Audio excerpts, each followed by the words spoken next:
Jail के नीचे सुरंग खोद रहा था मसूद अजहर, अधिकारियों ने खूब पीटा था, खुद बता रहा दास्तान।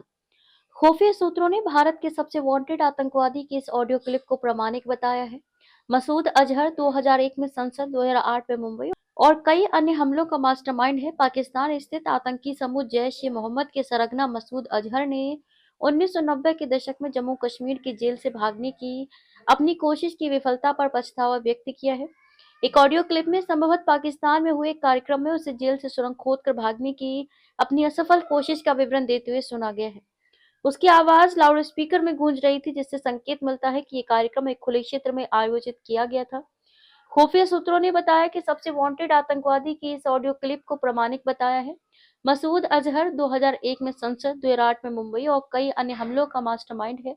ऑडियो में मसूद अजहर को ये याद करते हुए टूटते हुए सुना गया कि जम्मू कश्मीर की कोट भलवाल जेल से सुरंग खोदकर भागने की उसकी योजना कैसे विफल हो गई। यह जेल जम्मू क्षेत्र में एक उच्च सुरक्षा वाली सुविधा है, जो भारत द्वारा पकड़े गए कुछ सबसे वांटेड आतंकवादियों को रखने के लिए जानी जाती है।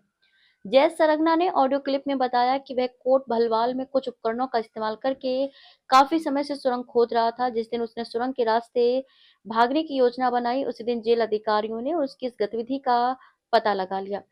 मसूद अजहर ने कहा कि आज भी वह उन जेल अधिकारियों से डरता है जिन्होंने भागने की योजना बनाने के लिए उसे और अन्य आतंकवादियों को पीटा था। उसने रोते हुए कहा, भागने की मेरी योजना के आखिरी दिन उन्हें सुरंग के बारे में पता चल गया था। भागने की नाकाम कोशिश के बाद जेल उसके और कुछ अन्य कैदियों के लिए एक कठिन जगह बन गई, क्योंकि नियमों को सख्ती से लागू किया गया, जिसमें उल्लंघन के लिए शारीरिक दंड भी शामिल था।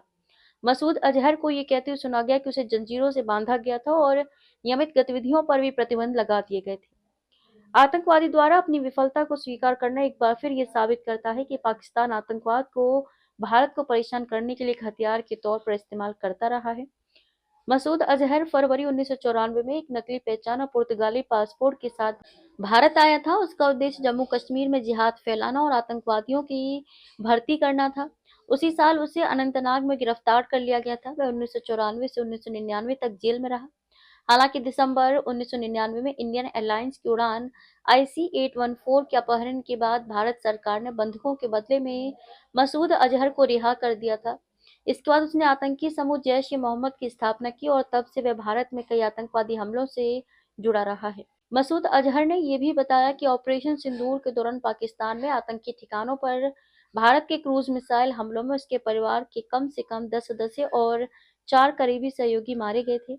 ये हमला जम्मू कश्मीर के पुलवामा में जैश आतंकवादियों द्वारा 26 नागरिकों की हत्या के जवाब में किया गया था।